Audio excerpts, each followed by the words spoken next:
they have a link together, and they're interacting with each other, and they're fighting against these guys, and they move like, they become linked together, and then they move like experts. And the reason why is because they're not really fighting; they're controlling themselves fighting. So you literally kind of, as a result, you kind of displace your mind, and you put yourself in a position that you are looking upon yourself fighting. And as a result, when you have people who are video game players and they control something, you look at a guy and you're like, well, he's a chubby, tunky kind of guy. But watch him play a video game and he'll kick ass at it. So that's, if you picked up on that, good for you. Let me know. Please leave a comment. Say, like, yeah, I got what you're saying in that writing. So that's why, they're just becoming a little bit more effective as fighters. But ultimately, what it is it's all about information sharing, and they can only share information that they have. As a result, in a way, what happens is that they focus all the specialization into different people. And they kind of basically expect that one person to really learn all they need to learn, and then when they got a good chunk of information, share it with everybody else. So the characters like Matt. What am I talking about? I'm talking about how to be a writer. So anyway, that's a little thing about my story, but that's how I'm differentiating. That's how I'm, having the things go, is that you're going to have specialists in different things. And in a way, it kind of works to have, a specialist in different things because, well, that's, what that person's good at. It's what you need them for. Whenever you have a conversation with that guy, that's going to be kind of like the basis, the background of the conversation. Is that, it's the guy knows what he's talking about, but there's also the relationship that you have with this guy. What would you talk about? What sort of things are going on that, the two of you just know about, and especially with each other. So, I mean, that's a way to write conversations. And by the way, how else to be a writer? Think about the impact. Think about what you're doing to the audience. And the audience in your story and the audience at home. What is... which would be kind of hard, and I find it kind of hard myself. But yeah, how are these people going to take what's happening? How are they going to react? How, this guy wants to do something, and the thing is, there's a little hesitation on the part of some of his group. So what he has to kind of do, for one thing, is he kind of has to regularly inspire these guys, and he has to reward them, and he has to basically make them feel good about what they're doing. And he understands that too. He really knows that. I have to keep these guys coming to this planet with me and fighting for me, and basically believing in me. And the way I'm going to do it is, well, I'm going to give them booze, I'm going to give them sex, I'm going to give them money, I'm going to give them a little bit of power, and I'm really going to make them feel strong and special and proud about themselves. And as a result, we can go to this world, and then I can become, a little, lord in this place, and that's the process. That's what's going on in the guy's mind. So just think of it like that. That's what do I want this person to accomplish, and how is he going to think about it? How is he going to use the tools around him? And people are tools. Remember that too, and that's Shakespeare's thing. And, every person's a tool. And it's always about well, how do you use the tool?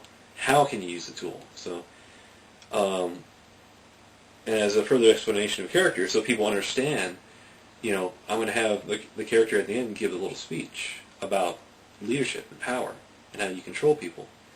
And they're just rough examples and ideas. And the thing is, when you read it, hopefully people are going to be like, oh shit, they're going to be really, oh my God, this is what he was doing to the people around him. This is how he was using them. This is how he was, basically controlling them, And he was always in charge, but but he always made it seem well, it's a group effort. It's us working together. We're all doing this thing together, And all of us have our own specialties, our own needs. And what this guy's need and specialty is that, well, he could lead us. He could take us into these things and, bring us out of it alive.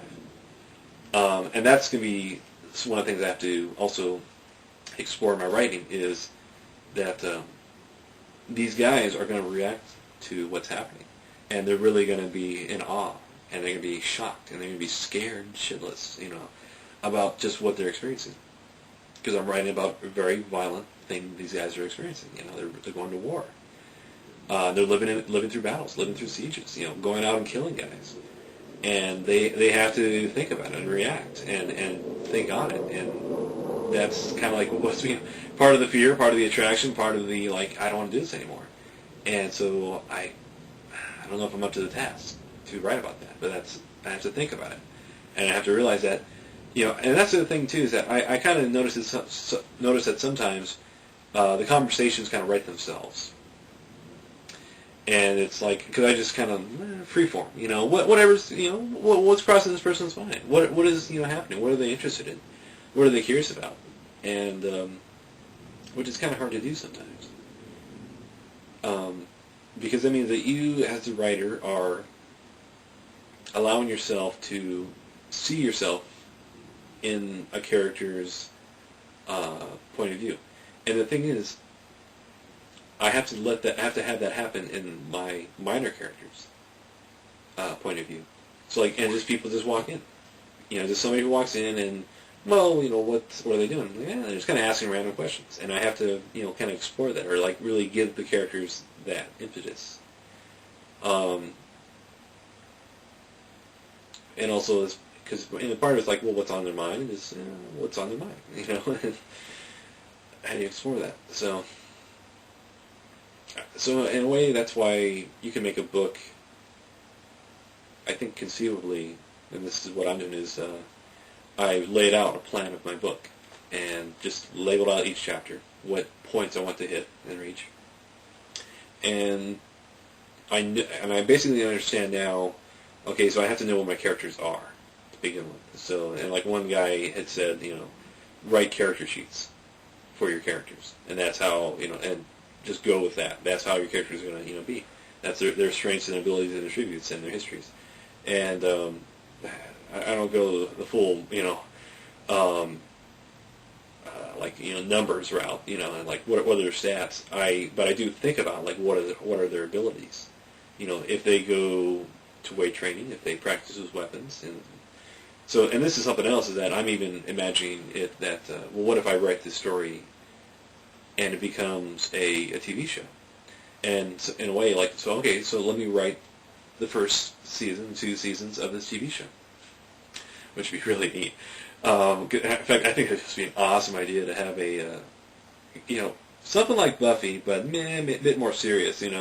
I'm thinking start out with Buffy, but add The Wire and Sopranos to it, and maybe a little bit of West Wing, and just and put on HBO and see what happens, And the other thing is that it's not even going to have chapters. There's not going to be or there'll be chapters, but there won't be episodes. It'll just be the camera is going to, we're basically going to cut the whole story in a year.